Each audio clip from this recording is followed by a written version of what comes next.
సముద్రంలోకి వృధాగా పోతున్న జలాలను వాడుకుంటే తప్పేంటని జలవనరుల శాఖ మంత్రి నిమ్మల రామనాయుడు ప్రశ్నించారు.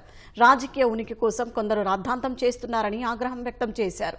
గోదావరిపై మహారాష్ట్ర అక్రమ ప్రాజెక్టు నిర్మాణంపై నాడు చంద్రబాబు వెళ్లి ధర్నా చేసి అరెస్ట్ అయిన సంగతి మర్చిపోతే ఎలా అని నిలదీశారు. 2024 సంవత్సరంలో ప్రకాశం బ్యారేజీ నుంచి 871 టీఎంసీల నీరు సముద్రంలోకి పోయిందని తెలిపారు. సముద్రంలోకి పోయే వృధా నీరు కరువు జిల్లాలైన రాయలసీమ, ఫ్లోరైడ్ బాధిత ప్రకాశం జిల్లాకు వాడుకుంటే అభ్యంతరం చెప్పడం సరికాదన్నారు. తెలుగు రాష్ట్రాల ప్రయోజనాల కోసం సానుకూలంగా ఆలోచించాలని మంత్రి హితవు పలికారు. అంటే తెలంగాణలో తమ రాజకీయ పబ్బం కోసం, తమ రాజకీయ ఉనికి కోసం పదే పదే ఇట్లా ఏపీ మీద మరి అవాస్తవమైన ఆరోపణలు చేయడం తగదు అని చెప్పి మీ ద్వారా కూడా తెలియజేసుకుంటూ ఉన్నా. ఏదైతే రోజుకి 10,000 క్యూసెక్ల నీరు తరలించిపోతున్నారని ఆరోపణలు చేస్తున్నారు. ఏదైతే చట్టబద్ధంగా న్యాయబద్ధంగా ఆంధ్రప్రదేశ్ రాష్ట్రానికి రావాల్సినటువంటి వాటానే తీసుకుంటున్నాం తప్ప అదనంగా తీసుకోవట్లేదు అనే విషయాన్ని మీ ద్వారా ఈ సందర్భంగా తెలియజేస్తూ ఉన్నా. మొన్న మనం చూసాం 2024-25లో శ్రీశైలంకి 1600 టీఎంసీల నీరు మరి పెద్ద ఎత్తున వచ్చినటువంటి పరిస్థితి మనం చూసాం.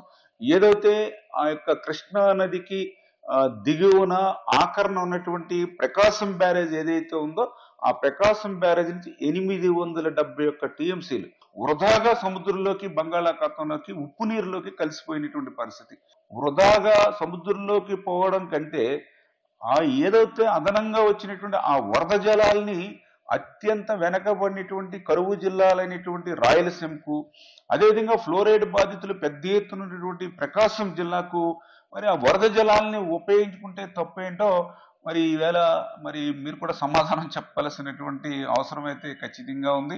మరి వరద జలాలు ఏదైతే బంగాళాఖాతంలో పోతూ ఉన్నాయో వాటిని మాత్రమే ఆంధ్రప్రదేశ్ రాష్ట్రం ఉపయోగించుకుంది తప్ప అదనంగా మరి ఏదో ఇంకొక వాటాను లేకపోతే వాటాకు అదనంగా తీసుకునేటువంటి పరిస్థితి లేదనే విషయాన్ని కూడా ఈ సందర్భంగా మీ ద్వారా కూడా తెలియజేసుకుంటూ, అదేవిధంగా ఏదైతే గోదావరికి సంబంధించి ప్రతి సంవత్సరం కూడా 3,000 టీఎంసీలు మరి బంగాళాఖాతంలో కలుస్తున్నటువంటి పరిస్థితి.